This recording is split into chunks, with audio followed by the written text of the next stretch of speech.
Hey, good morning, all you beautiful people out there. A couple days late, but I did want to say Merry Christmas. Um, Hope y'all had a great Christmas day, surrounded by loved ones and family and friends and all that good stuff. We had a great time here. We had a couple sisters in town, um, and yeah, kids all had a great time and had a lovely dinner, and it's a lot to be grateful for. I know not everybody gets to experience that on Christmas Day, but my prayer for y'all is that you do find hope and blessings and in other areas of your life.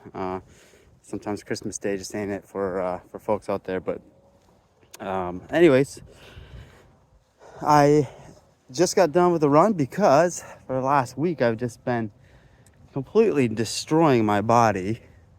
Yesterday we went to a matinee with the kids and family and ended up watching Wonka, which is good. It's a good movie. We enjoyed it. But I partook in a 9:30 a.m. brownie vanilla ice cream sundae because I'm on vacation, so why not? But as a result of that, I feel like junk, and I had to get out here and run this morning. So it's really nice out. It's chilly. It's about 40 degrees, maybe 45. But the sun's coming up, as you can see in the background, and it's quiet. And it was a good run. So now I'm just picking up trash around the neighborhood park. At any rate, yeah, so speaking of destroying, as many know, we own and operate vacation rentals, Airbnb, VRBO. We list them on multiple platforms, but we had a guest in one of our Airbnbs, one of our short-term rentals in Michigan that absolutely just destroyed it. I've been doing this for over, I don't know, 3.5 years now. And you tack on the long-term rentals we were doing, and this was by far the worst experience we had. We've had upwards, I think, total 8 short-term rentals in different markets, and this is by far the worst event that we've ever had at one. And just so happened to be one that I'm now co-hosting, and it is the new homeowner's very first guest.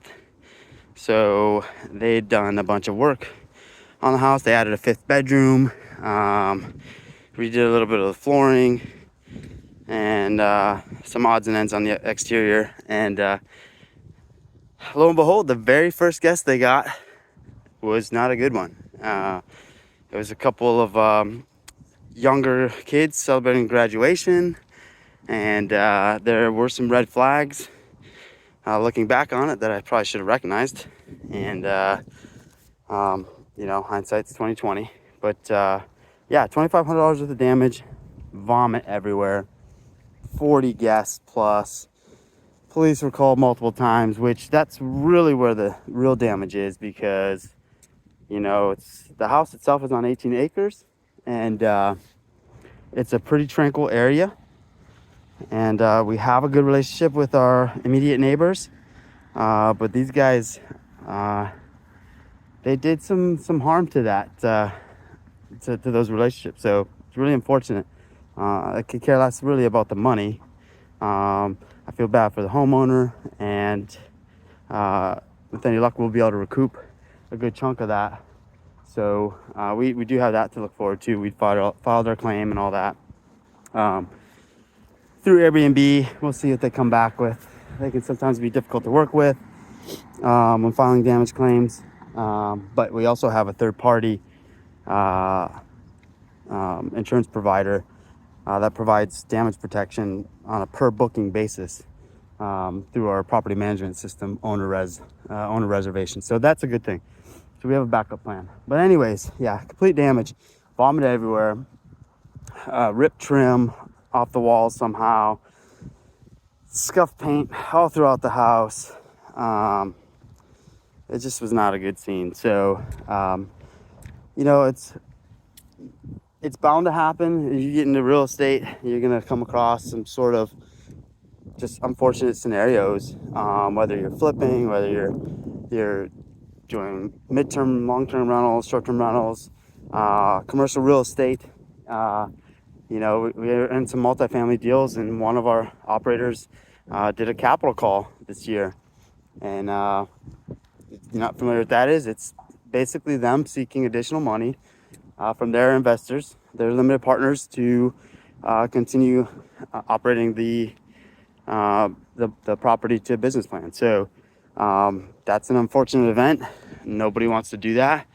And but in today's market conditions, it can and does happen. It's actually happening a lot. So we're pretty fortunate that this is the only one that we've had so far. But at any rate, there's risk in anything that we do in life.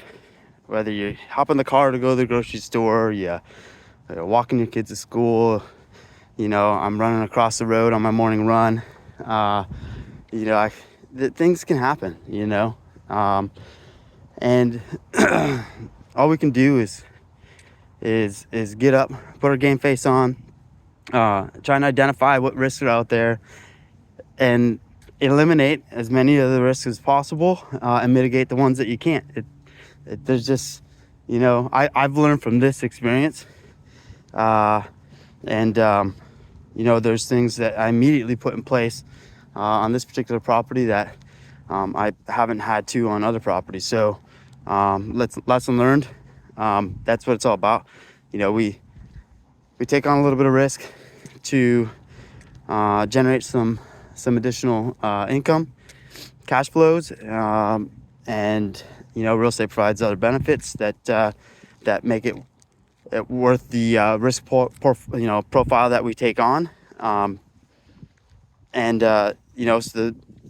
in a nutshell, the benefits just outweigh the risks. So I think you get in this line of work, and really any line of work, anything that you're doing, you kind of got to mentally prepare for it.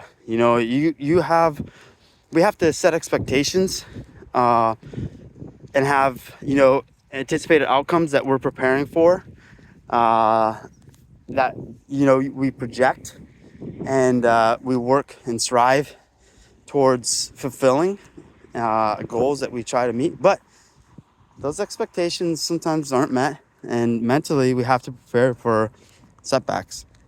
That's a big thing. I think it holds a lot of people up from even taking on these risky things, right? That a lot of people look at real estate and like, oh, there's so much risk involved with it.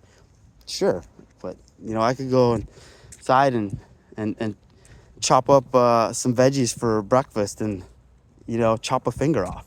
There's risk involved with that. Like, it's like, what does that mean? I don't eat as a result of that? No. It means you do what you're going to do carefully. Chop the veggies carefully, and make sure you're nice, sharp, and away from your fingers. Real estate's one of those things. Here, I'm rambling. See, this is hence the channel title here. But anyways, it the adage, nothing ventured, nothing gained. That holds true here, and we're going to continue on this path of operating these short-term rentals and see where it takes us. They produce nice income. They've had great tax benefits. We enjoy the hospitality aspect of them. So nothing's changing other than a slight modification with how we're operating things. So at any rate, I'll see if I can add some pictures to this video. I don't know how to do any of that editing stuff yet. Maybe someday I'll hire a pro. But on that note, I have had 100 views on these on the content that we have on channel. So that is really neat to me. I was really apprehensive of even putting anything up. I'm not big on throwing all this stuff out there, but I feel like there is some benefit to someone somewhere. So and I've actually found myself enjoying this, and putting up the videos and letting other people see them. So take a look, and maybe I'll do some more in-depth videos later and on various topics. But I wanted to really just come out here and say good morning and Merry Christmas. Wish you all Happy New Year, and don't be scared to get out there and do something challenging. You'll be better as a result of it. Whether you succeed or fail, a lesson's a lesson. We take from these life experiences and either build on them and become better as a result of them, or you don't. So hopefully it's the former and not the latter. So anyways, have a great weekend. Well, it's only Wednesday. You can tell I'm on vacation, but hope the rest of your week is great. Thanks for listening to me ramble, and be blessed.